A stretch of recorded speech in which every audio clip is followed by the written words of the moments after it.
This past summer, I got a text message. It was of an awful video that went viral and made its rounds on the internet. It showed a young man sitting in his car talking and laughing on IG Live just prior to fatally getting fed a bunch of lead from an unknown shooter. We all saw it. The victim was rapper Indian Red Boy, an alleged gang member and friend of the friend who personally sent me the clip. Like many, I cried after watching it. And that video weighed heavy on me and still does, but it also got us here thinking about the growing trend of gangs in rap and hip-hop. Thanks for checking us out, everybody. Frank 5D from the rap scene. This is Dedicated Etiquette. Please like and subscribe to the channel as we kick this content. From Los Angeles to New York City to Chicago to Dallas to Jacksonville to Memphis and everywhere in between, street gangs have permeated hip-hop music. While rap and the streets have always been and probably will always be interconnected, it seems to be already out of hand and getting worse day by day. Every new act's affiliation with some crew or clique of criminals or goons is making its way to the forefront of why their fan base is following them. And the culture toxicity should be real cause for concern. This is not an indictment on anyone's lifestyle. It's no secret that most rap artists have always had some sort of street gang affiliation. This last decade has seen the trend of banging on wax evolve to the point of countless self-incrimination, snitching episodes, and dead rappers galore.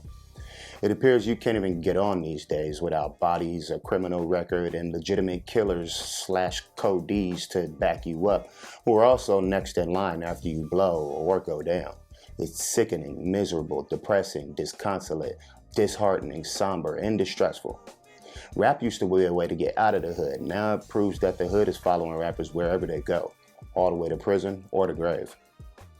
Out on a limb, I may suggest that Indian Red was a lot more gangster than rapper.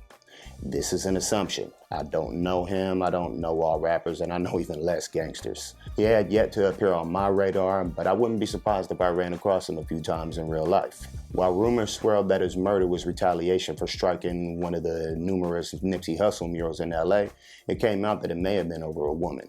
Who knows? There are many more direct examples of violence being more upfront and even confessed to on record, which will and can be used in the court of law. Whatever it was, it should have been kept in the streets and not brought into the music and reported on like an album dropped by the hoi polloi and hip-hop media. I think the most important question to ask is, should rappers just be rappers and gangsters be gangsters? Or is when keeping it real goes wrong a rapper's ultimate fate now? Should these questions be posted to those in the movie or the audience who keeps it constant patronage? To the uninitiated, the gang and rap life can be like fantasy. Almost cinema-like with the excitement, bravado, adrenaline, and adulation, but the downside is always spoken of in passing like it isn't some of the worst one can experience. Death, addiction, and the RICO Act are what we constantly see from this marriage of rap and gang repertoire where image and realness is paramount to success. The fakery and the fear have reached a height that we've now placed an emphasis on being about that life, resulting in us grieving in real time and time again. I was born and raised in Inglewood, California. I grew up around the same gang that young man in the video repped. Those were the real banging on wax days. It's almost inconceivable that a project like that would grow any legs in today's rap scene with the front street tough guy, young gun image that appeals to the culture's dark side. Not to mention the instigators within the industry egging their peers on to do stupid things over personal vendettas.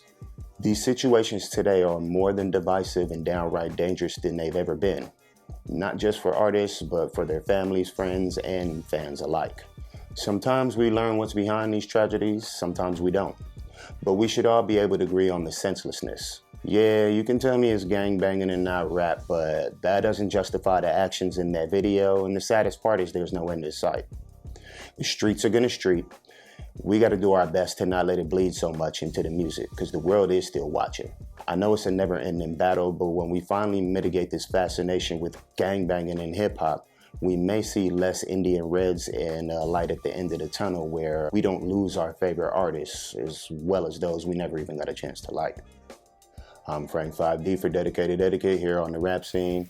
Thanks for watching. Please like and subscribe. Hit the bell because we upload when we feel like it. Rest in peace to all those we've lost in hip-hop through senseless street violence. Positive energy activates constant elevation.